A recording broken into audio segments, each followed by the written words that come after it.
You've met them. Maybe you dated one. Maybe you work with one. Maybe there's someone you can't simply walk away from. They're charming when other people are watching, confident, generous, magnetic.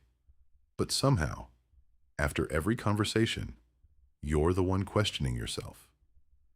Did I overreact? Was I too sensitive? Was that actually my fault? Here's what makes this difficult. One behavior doesn't tell you who someone is. The pattern does. And once you know what to look for, the mask becomes much easier to recognize. Welcome back to MindWire. Today we're breaking down 3 patterns that can reveal whether you're dealing with ordinary difficult behavior or something much more concerning.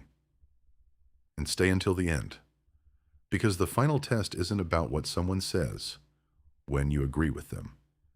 It's what happens when you calmly tell them no. First, forget everything you've heard about narcissists being people who simply love themselves. Narcissism exists on a spectrum.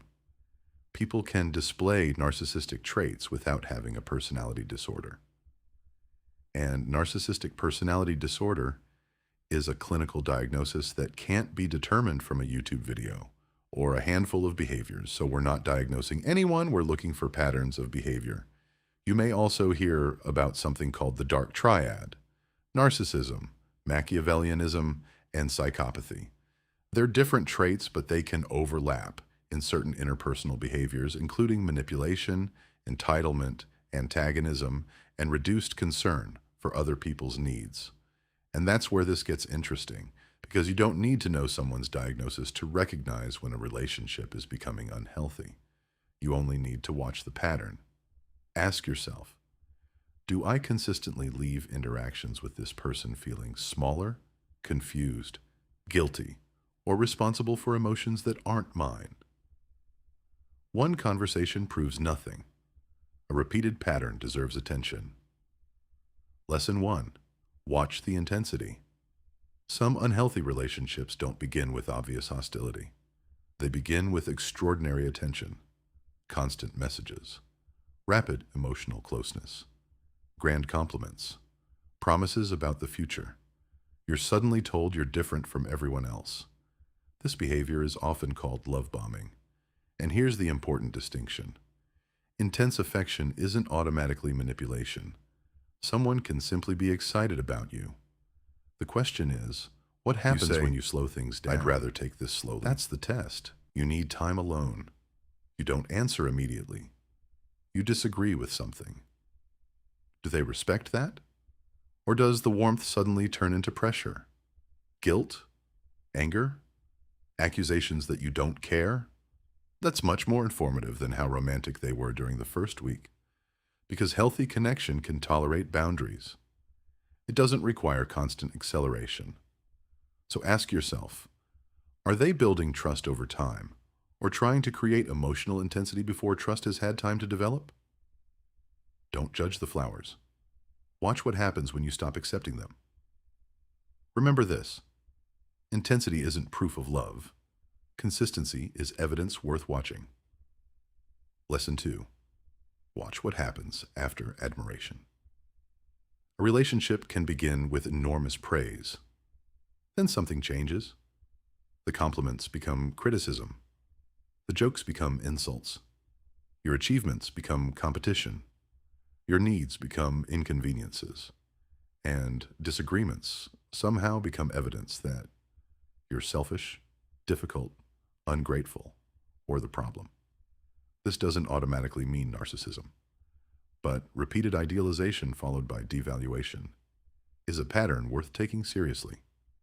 This pattern can occur in many unhealthy relationships. It isn't exclusive to narcissism. And here's the part people often miss. The question isn't, are they sometimes nice? Almost everyone can be nice. The question is, how do they treat me when I'm no longer giving them exactly what they want? Watch the transition. When you succeed, do they celebrate you?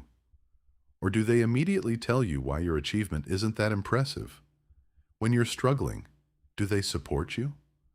Or does your vulnerability somehow become ammunition later? When you disagree, Can they tolerate the disagreement? Or does every difference become a personal attack?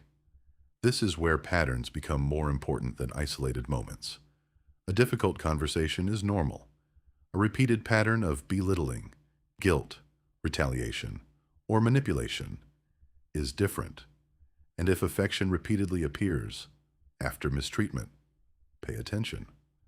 That emotional contrast can make an unhealthy relationship extremely difficult to evaluate clearly. Ask yourself, am I attached to the person they consistently are, or to the version of them that appears just often enough to keep me hoping? Remember, don't judge the relationship by its best 3 days. Watch the pattern across months. Now we get to the most useful part. Lesson 3. Watch what happens when you say no. Not an aggressive no. Not an insult. A normal boundary. I can't do that tonight. I need some time alone. I don't agree with you. I'm not comfortable with that. Then watch. A healthy person might be disappointed. They might negotiate. They might ask why. But they can ultimately recognize that your boundary belongs to you. A concerning pattern looks different. They repeatedly guilt trip you. They use silence or withdrawal to punish you. They become disproportionately angry. They threaten to withdraw affection. They turn your boundary into an accusation. Or they simply keep testing the same boundary until you give up. And here's the key. One bad reaction doesn't establish a personality. People lose their temper. People make mistakes. People have bad days. You're looking for repetition. Set a reasonable boundary. Watch the response. Then watch what happens afterward. Do they respect it next time? Or do they keep finding new ways around it? That's the difference between a moment and a pattern. And here's a question most people never ask. Why do I need a perfect explanation before I'm allowed to protect my own boundary? You don't need a diagnosis to say no. You don't need proof that someone is a narcissist to decide that a relationship isn't healthy for you. You can judge the behavior without labeling the person. That's the skill. Remember, I don't need to diagnose the person. I need to understand the pattern. So put everything together. First, intensity. Does the relationship move faster than trust can reasonably develop? Second, devaluation. Does admiration repeatedly turn to criticism, competition, guilt, or punishment? Third, boundaries. What happens when you calmly say no? And then comes the fourth rule. Look for repetition, because anyone can have a bad day. Anyone can become defensive. Anyone can say something selfish. The real question is what happens repeatedly. That's how you separate an isolated mistake from a relationship pattern. And this is where the mask metaphor matters. The mask isn't necessarily a secret evil personality hiding underneath. Sometimes it's simply the difference between how someone behaves when everything is going their way and how they behave when they aren't getting what they want. That's the part worth watching. If someone is charming when you agree with them, but cruel when you disagree. If they respect you when you're useful, but punish you when you set limits. If every conflict somehow ends with you apologizing for having a boundary, don't rush to diagnose them. Start observing the pattern. Ask yourself, do I feel free to disagree with this person? Can I say no without being punished? Can I have needs that don't revolve around theirs? Those questions can tell you far more about a relationship than a viral list of narcissist signs. If this video made you recognize a pattern you've been explaining away, comment, I see the pattern. Subscribe to MindWire for the next breakdown. Next, we're going deeper into the phrases manipulative people use when you finally set a boundary and how to respond without getting pulled into the argument. Send this video to someone who needs to hear it. And remember, stay observant, stay skeptical, stay MindWire.